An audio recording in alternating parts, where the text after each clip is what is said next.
3 മാസം കഴിഞ്ഞ് വന്ന എൻ്റെ കല്യാണം ഒക്കെ ശരിയായി. പക്ഷേ പിന്നെ പറ ഫണ്ടാണ് പ്രശ്നം. ആവുന്നില്ല. പിന്നെ നിന്റെ പെണ്ണിനെ ചുറ്റിക്കള എങ്ങനെ എന്തെങ്കിലും അപ്പൊ പിന്നെ നിനക്കാ പ്രശ്നം. എടാ പോയി വരുമ്പോഴേക്ക് പല്ല് ശരിയാക്കാൻ പറ്റുമായിരിക്കും അല്ലേ? അത് പറ്റില്ലടാ, അത് ബുദ്ധിമുട്ടാവും.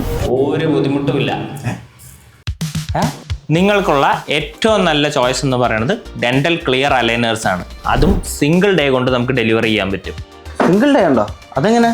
ഒറ്റ ദിവസം കൊണ്ട് പേഷ്യൻ്റ് ഇവിടെ വന്നാൽ ആദ്യം അവരുടെ സ്കാനും ഫോട്ടോഗ്രാഫ്സ് ഒക്കെ എടുത്ത് ചെയ്ത് കഴിഞ്ഞാൽ അവരുടെ ഫേസും പല്ലുകളും എങ്ങനെ മാറും എന്നുള്ളത് ആദ്യം കാണിച്ചു കൊടുക്കും. അതിനുശേഷം അഡ്വാൻസ്ഡ് 3D പ്രിൻറ്റിങ്ങും അലൈനർ പ്രൊഡക്ഷൻ മെഷീൻസും ഉപയോഗിച്ച് ക്ലിനിക്കിൽ തന്നെ അലൈനർ പ്രൊഡ്യൂസ് ചെയ്യുന്നത് കൊണ്ട് ഒറ്റ ദിവസം കൊണ്ട് നമുക്ക് അലൈനർ പേഷ്യൻറ്റിന് നൽകാൻ സാധിക്കും. അതിൻ്റെ ഒന്നും ഒരാവശ്യമില്ലാന്നേ, ഇടയ്ക്കിടയ്ക്ക് വരേണ്ട കാര്യമില്ല. അലൈനേഴ്സ് എന്ന് പറയുന്നത് സെറ്റ് ഓഫ് അലൈനർ ട്രേസ് ആണ്. കൃത്യമായ ഇടവേളകളിൽ നിങ്ങളത് കറക്റ്റായിട്ട് മാറ്റിയാൽ മതി. അപ്പോൾ പോയി സെറ്റ് ആവില്ലേ? നിങ്ങൾ ഇന്ത്യയിലേക്ക് തിരിച്ചു വരുമ്പോഴേക്കും പല്ല് സെറ്റ് ആവും.